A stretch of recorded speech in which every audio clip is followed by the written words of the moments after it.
Journalists got access this week to a damaged and dangerous facility they often report on but rarely visit. The operators of Fukushima Daiichi allowed the media to tour the nuclear plant.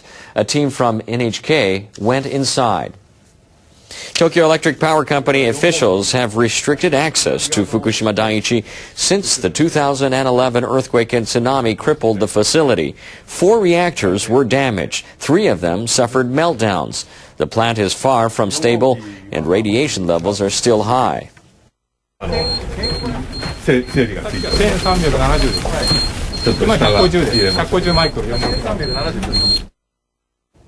NHK World's chief correspondent Akira Hombo was one of the journalists who entered the site.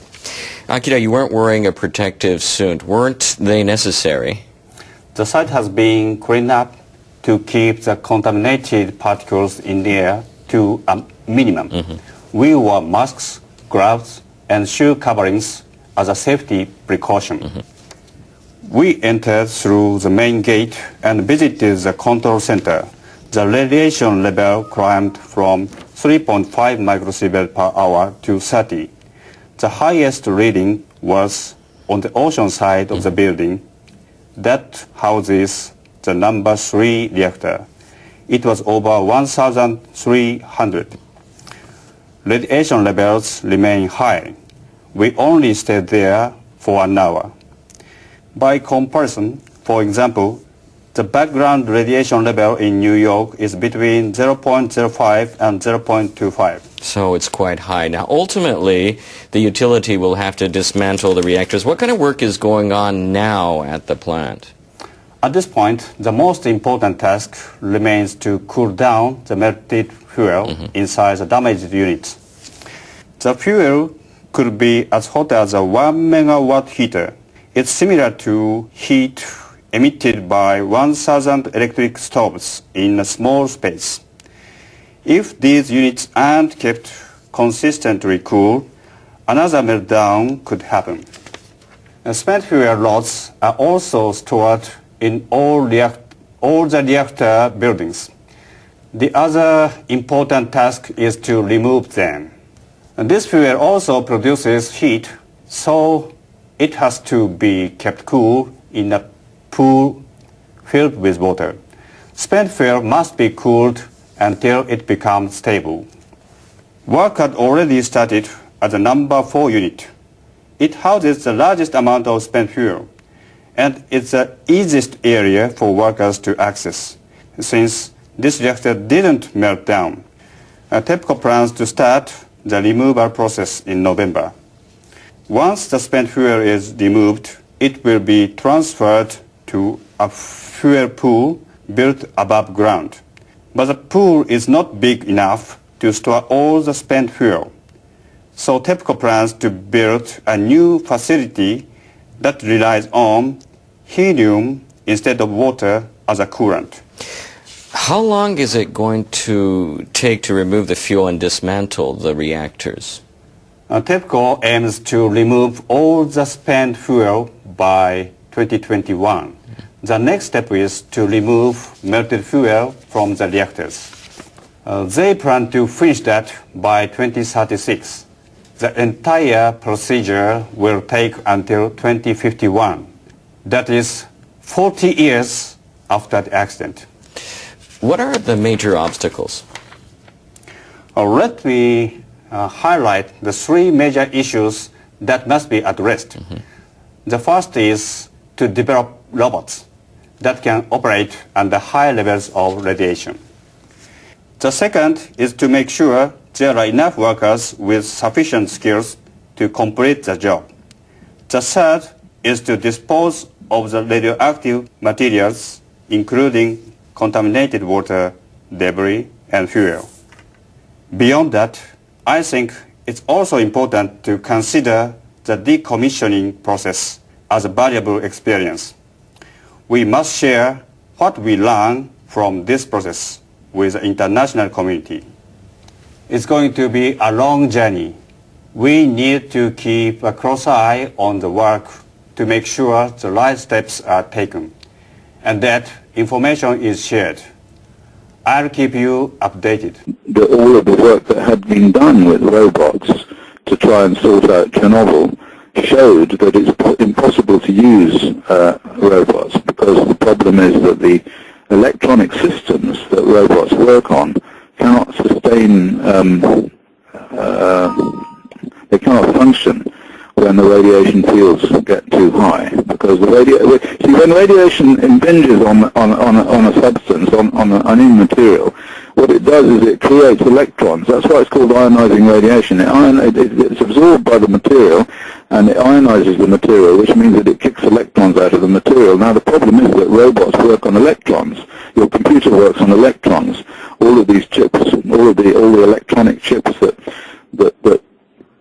people use all work on electrons, and you can't have a system where the electrons are just randomly being kicked out all over the place, because ultimately the whole thing gets scrambled. And that's what they found in Chernobyl. And they tried everything. They tried the Germans had some very fancy robots, and then they tried robots from somewhere else, and they built their own robots, and none of the robots worked. They worked up to the point where they got into the high radiation fields, and then they just went mad, went around in circles, and sort of fell off the side. That's why in the end in Chernobyl they had to send men in. They called them bio-robots, and they just called up 20,000 men from the reserve army lists, and they put roofing lead around them and sent them in to pick up this stuff by their bare hands and throw it over the side. And of course they all died. Workers have begun removing debris from an area in northeastern Japan that's been off limits for more than a year. They're cleaning up wreckage from the 2011 earthquake and tsunami. The debris remained untouched because of radioactive contamination from the Fukushima Daiichi plant. Government officials had designated some coastal areas in the city of Minami-Soma as being inside a 20-kilometer no-entry zone around the nuclear plant. They lifted an entry ban last April in some areas, but it took 10 months for authorities to obtain residents' approval to create a temporary storage site for the debris. Workers have now begun sorting more than 20,000 cubic meters of wreckage into burnable and non-burnable substances.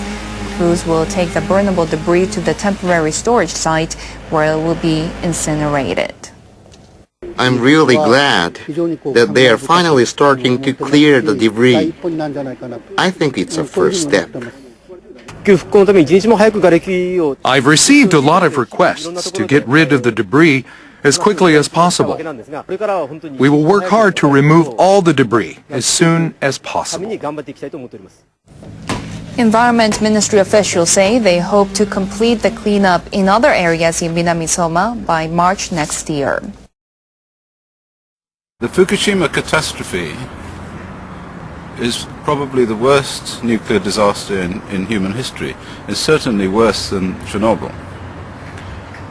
The contamination from Fukushima has gone as far south as Tokyo. I have measured it personally in air filters from cars. At least 12 different air filters from cars were sent to me, some of them from the south of Tokyo, and many of them from 100 kilometers away from Fukushima.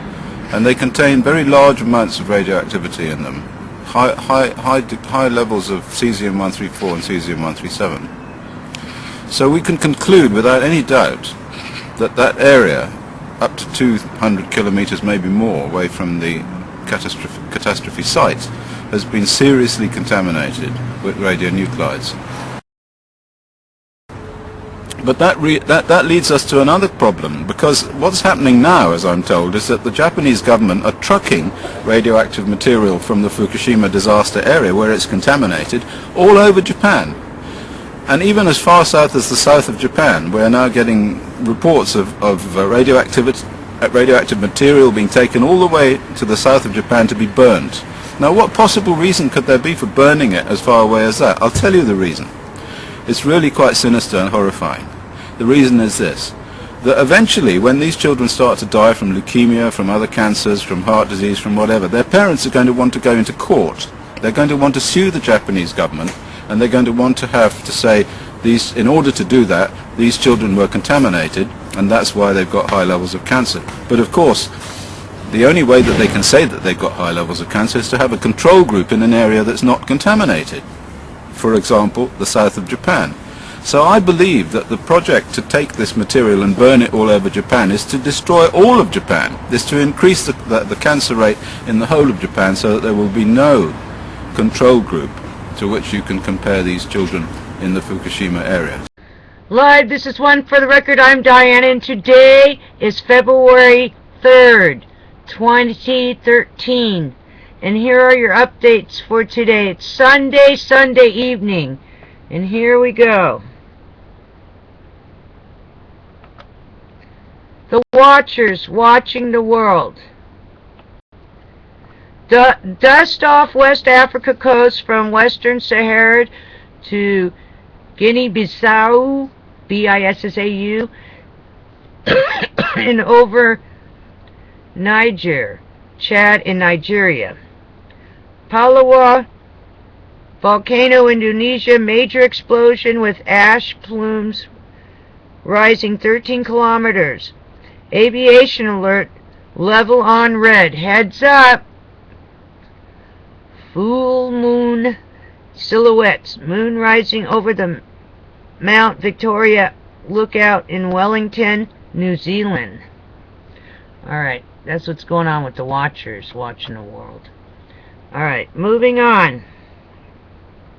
Not a lot of news tonight, so this will be a short report for you guys. Giant veil of cold plasma discovered high above the Earth. Also, again, Indonesia's Palawa volcano ejects a 43,000-foot ash cloud. Australia's Bureau of Meteorology says January 2013 was the hottest on record. Alrighty then. Moving on. Seems like there's a lot more news in the E&E News, EnergyNews.com.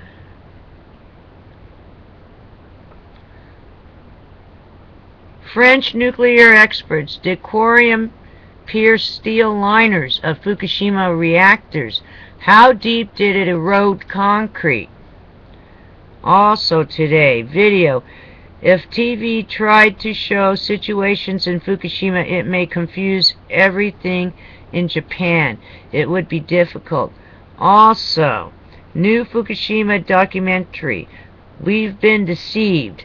We've been betrayed. Wow. Also today, ex-TEPCO worker. Children in Fukushima are living in such dangerous conditions.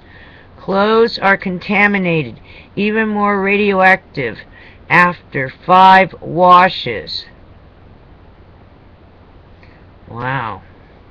Government warns, this is yesterday, government warns of impending quake shortly before magnitude 6.9 hit northern Japan.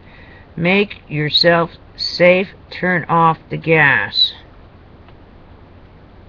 Alrighty, U.S. Canada. Not sure if the Super Bowl is still on, but it's on. It was today. Video. Eerie situation in marsh near sinkhole in Bayou Corn.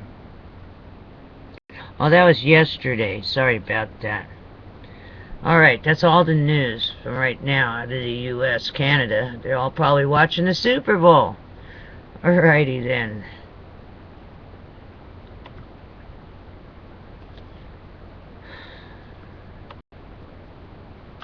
I'll tell you something. I've been hearing a lot of very large booms in the Space Coast.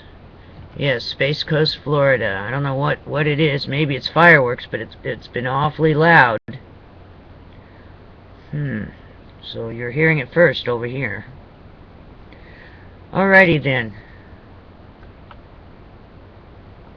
I'm going to attach a video from Miss Milky the Clown 1 channel, and it's about Fukushima, so I'll put that at the head of this report. You have a very safe evening. Please have a designated driver.